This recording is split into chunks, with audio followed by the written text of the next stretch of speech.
Hello everybody, I am Alex Berman. You all know me as the Cold Email King. We've sent millions of cold emails over the years. We've actually been doing this for 10 years now, over a decade, and I wanted to do a retrospective. What changes have I seen in the cold email world over the past 10 years? With that being said, let's jump into it. Cold email is, I'll define it, cold email is sending a message to somebody that you do not know that might be interested in your service and convincing them to book a meeting with you.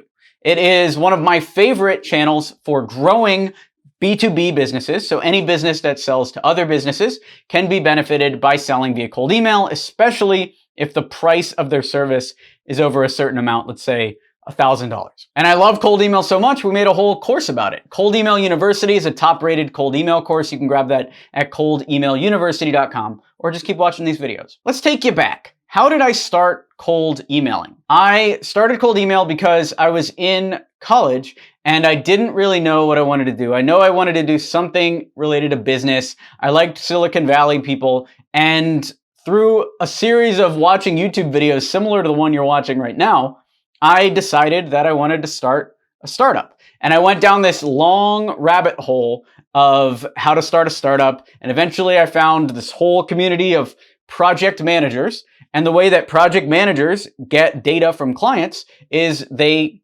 cold email those potential clients to get insights from them. So that's how I started cold email. I started it as a research tool to get people on the phone so I could talk to them to grow my startup and develop something. It wasn't something I was using for sales. It was something I would use to build a product that I could then sell without having to talk to anyone. So how did my first few campaigns go?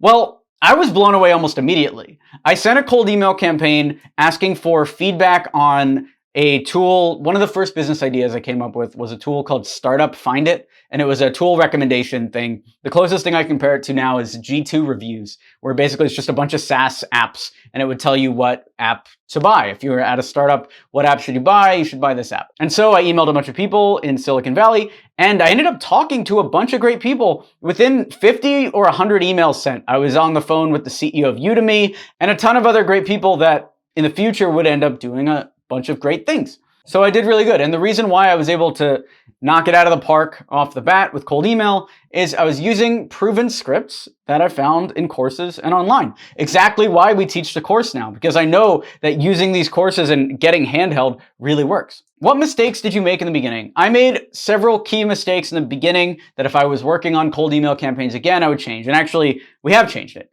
Couple of key mistakes. Number one, selling things that people don't want to buy and not charging enough money for them. So it's very simple now to me, but this was not easy when I first started. Basically, you need to create an offer with a price attached.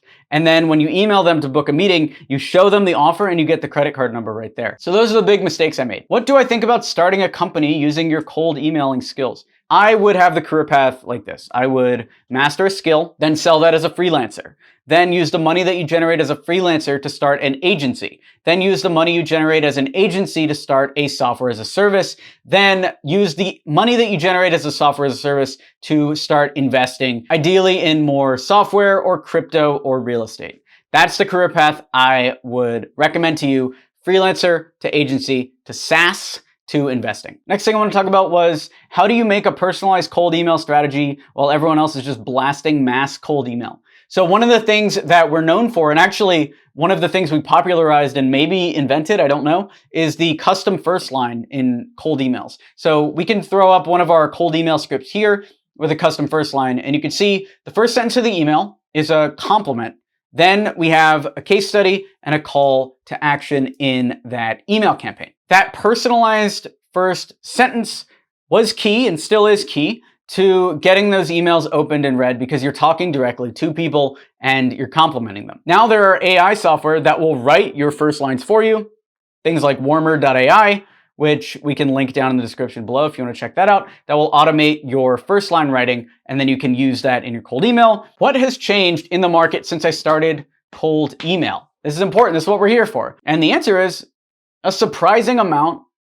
One, we've seen cold email as a concept get more popular.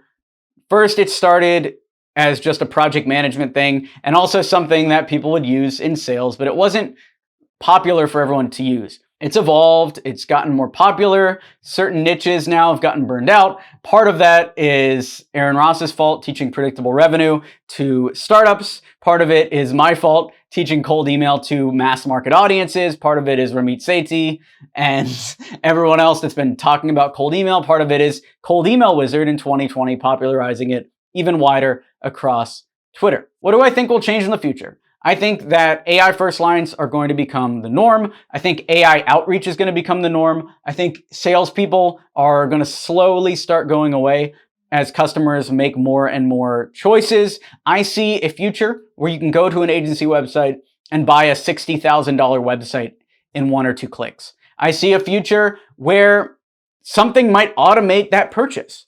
There are tools like Warmer.ai, like Quicklines, that are using what we've taught over and over again, and now are automating it via machine, and it's decent. It's like 70% of the way there, which should be terrifying. But also, it means that it's a good time to learn. And on the other side of it, Gmail and Yahoo and Outlook are getting much stronger on the spam filters, trying to block people that you don't know from emailing you. Heavy spam filters coming in, heavy AI to try to outpace the spam filters. I see a future where cold email gets a lot harder. So if you're on the fence about starting your cold email campaigns, I would do it right now. If you're struggling to get clients that pay you what you deserve, then check out coldemailuniversity.com. You can join the course right there and master cold email right now. Thanks for watching the video. Be sure to subscribe to the channel down below. Smash that like button to encourage this type of content on YouTube, and I'll talk to you soon. Thanks for watching. I'm Alex Berman.